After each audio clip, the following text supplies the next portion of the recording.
अस्सलाम वालेकुम स्टूडेंट्स, आज मैं आपको क्लास 9th का बायोलॉजी सब्जेक्ट उसका चैप्टर नंबर 5 समझाने जा रही हूँ। उसके कुछ टॉपिक्स हैं, माइटोसिस एंड मायोसिस। आज हम इस लेक्चर वीडियो में डिस्कस करेंगे mitosis and it's main stages and further types. ये मैं अभी आपको समझाती हूँ। मायोसिस इसके साथ डिस्कस इन दिस लेक्चर। ठीक हो गया। इस लेक्चर में हम डिस्कस करेंगे माइटोसिस एंड मायोसिस, क्या होता है, इसमें क्या डिफरेंस है, इनकी क्या स्टेजेस हैं, इनमें क्या प्रोड्यूस किया जाता है। Okay, so stages of mitosis. For convenience, the process of mitosis can be divided into main stages. Convenience का मतलब होता है आसानी के लिए। माइटोसिस की जो स्टेजेस हैं उससे इस अमल को आसान बनाने के लिए इसकी मेन स्टेजेस जो हैं वो हैं 2 मेन स्टेजेस। वो कौन सी हैं? Karyokinesis and cytokinesis. क्लियर? वो कह रहे हैं कैरियोकाइनेसिस क्या होता है। It is the division of the nucleus. Nucleus की डिवीजन को कहते हैं कैरियोकाइनेसिस। वर्ड कैरियोकाइनेसिस का मतलब क्या है? Cairo means nucleus and kinesis means division, यानी कि न्यूक्लियस का डिवाइड हो जाना, तकसीम हो जाना, इसे हम कहते हैं karyokinesis. Clear? Number B option है, दूसरी मेन स्टेज है माइटोसिस की, साइटोकाइनेसिस। और is the division of cytoplasm. Cytoplasm की जो डिवीजन है इस स्टेज में माइटोसिस की, उसे कहा जाता है साइटोकाइनेसिस। अगर जिन स्टूडेंट्स ने चैप्टर नंबर 4 पढ़ा है उन्हें साइटोप्लाज्म और न्यूक्लियस का पता होना चाहिए, पता होगा बल्कि। Karyokinesis, it is a further divided into 4 phases, that is prophase, metaphase, anaphase and telophase। ठीक हो गया। कैरियोकाइनेसिस की आगे से 4 मेन डिवीजन्स हैं, मीन्स के 4 फेजेस हैं।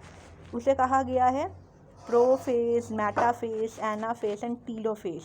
इसके साथ साथ मैं आपको साइंटिफिक इंफॉर्मेशन बताऊंगी। वो कह रहे हैं during S phase of interphase the parent cell makes a copy of each chromosome. वो कह रहे हैं एस फेज जो है इंटरफेज का, जो स्टार्टिंग में एक ज़ीरो फेज भी होता है, स्टार्टिंग में जो फेज के दौरान वो कह रहे हैं जो पेरेंट की तरफ से सेल है वो बनाता है एक कॉपी ऑफ क्रोमोसोम की तरफ से कॉपी। इन माइटोसिस वो कह रहे हैं माइटोसिस में the copies of chromosomes are distributed equally to both daughter cells. वो कह रहे हैं इक्वली डिस्ट्रीब्यूशन हो रही है, डिवीजन हो रही है क्रोमोसोम्स की और डॉटर सेल्स की, इक्वली दोनों बराबर डिवाइड हो रहे हैं। यानी कि माइटोसिस स्टेज में division of nucleus and division of cytoplasm main points हैं। प्रोफेज क्या है? देखिए ये आपके सामने एक डायग्राम है, डायग्राम जिसमें आ रहा है aster, nuclear membrane, early prophase. ये अर्ली स्टेजेस हैं। अर्ली स्टेज को प्रोफेज कहा जाता है। इसकी हम थोड़ी सी एक्सप्लेनेशन देखते हैं। Chromatin threads condense, coil and shorten to become chromosomes. Each chromosome consists of 2 sister chromatids। वो कह रहे हैं जो हर क्रोमोसोम है, ये क्रोमोसोम आपके सामने है, वो कह रहे हैं 2 सिस्टर सेल्स पर मुश्तमिल है। The chromosomes are now visible. वो कह रहे हैं जो क्रोमोसोम है माइक्रोस्कोप के थ्रू देख सकते हैं। विजिबल का मतलब है देखना। और chromatin thread condense, chromatin thread जो है धागे की तरह स्ट्रक्चर होता है इनका, क्रोमाटिन। ठीक हो गया। और इसे क्रोमाटिड भी कहा जाता है सिंगुलर में, क्रोमाटिन को। इसकी अर्ली फेज ये थी आपके सामने जो बयान की है, और है लेट प्रोफेज जिसमें आ जाता है, ये आपके सामने शो किया सेंट्रोमेयर, और ये है spindle fibres like thread like structures को कहा जाता है स्पिंडल फाइबर्स। धागेनुमा यानी कि इस तरह लेयर्स होती हैं, उसे कहा जाता है स्पिंडल फाइबर। वो कह रहे हैं एनिमल सेल में 2 पेयर्स होते हैं सेंट्रियोल्स के। सेंट्रियोल्स चैप्टर नंबर 4 में इसका डिस्कस होगा। Reach opposite poles. वो कह रहे हैं ऑपोजिट पोल्स की तरफ हैं, आमने सामने पोल्स की तरफ हैं। ठीक है। They make a new network. वो एक नया नेटवर्क बनाते हैं 2 पोल्स में। वो कह रहे हैं complete set of spindle fibres is called mitotic apparatus. इसे आप हाईलाइट कर लें, माइटोटिक अपरेटस को। इन प्लांट सेल, ये तो बात हो गई माइटोटिक अपरेटस तक एनिमल सेल्स की। आगे उन्होंने कहा प्लांट सेल में क्या फंक्शन है, वो कह रहे हैं इसमें कोई सेंट्रियोल नहीं है, देयर आर नो सेंट्रियोल्स। वो कह रहे हैं there mitotic spindle is form by aggregation of spindle fibres present in cytoplasm. बल्कि प्लांट सेल में साइटोप्लाज्म स्पिंडल फाइबर्स की फॉर्म में मौजूद है साइटोप्लाज्म।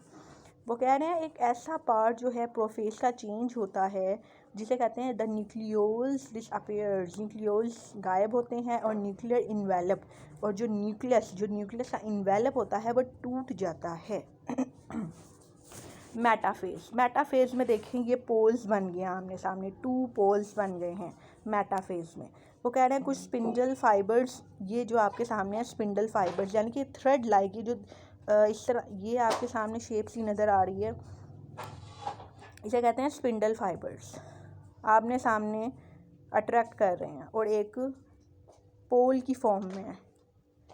इधर कुछ लहरा, इस लेट प्रोफेज में कुछ घूम रहे हैं बीच में क्रोमोसोम्स, और ये इन्वेलप के बीच में एक्टिव हो गए हैं, आप कह सकते हैं। इसे हम कहते हैं इन दिस वे प्लेट इस फॉर्म, ये प्लेट फॉर्म हो गई, ऐसे कहते हैं मेटाफेज। अब आते हैं हम एनाफेज पर। एनाफेज क्या है, स्पिंडल फाइबर्स बन गए, क्रोमोसोम्स और क्रोमाटिड अर्ली फेज। एनाफेज में इस तरह से आपके सामने डायग्राम शो है। इससे कहते हैं डॉटर क्रोमोसोम्स, आपने हाईलाइट करना है इधर। The centromere of each chromosome splits the spindle fibres pull the chromatids apart to opposite poles. जी आपके सामने अपोजिट पोल्स में एक सामने लगे पड़े हैं, मीन्स के सेपरेट हो गए हैं, एक एक क्रोमाटिड फैल गए हैं, आप स्प्रेड हो गए हैं न्यूक्लियस एनवेलप में।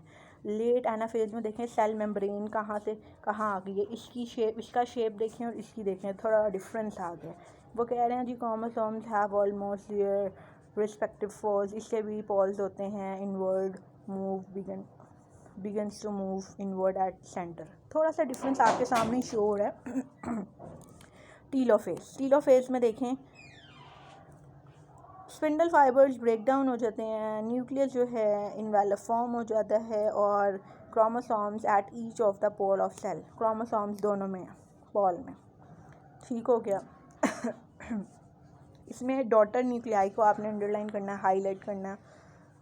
उसके बाद nucleolus forms and the chromosomes uncoil become thin यानी कि पतला होना। क्रोमाटिन नेटवर्क, इसमें जो क्रोमाटिन नेटवर्क है वो पतला पतला शो है। ये देखें जैसे डॉटेड लाइंस हैं, ये आपके सामने, ये जैसे डॉटेड लाइंस हैं, ये डॉटेड लाइंस हैं, ये हैं क्रोमाटिन नेटवर्क इसे कहा जाता है।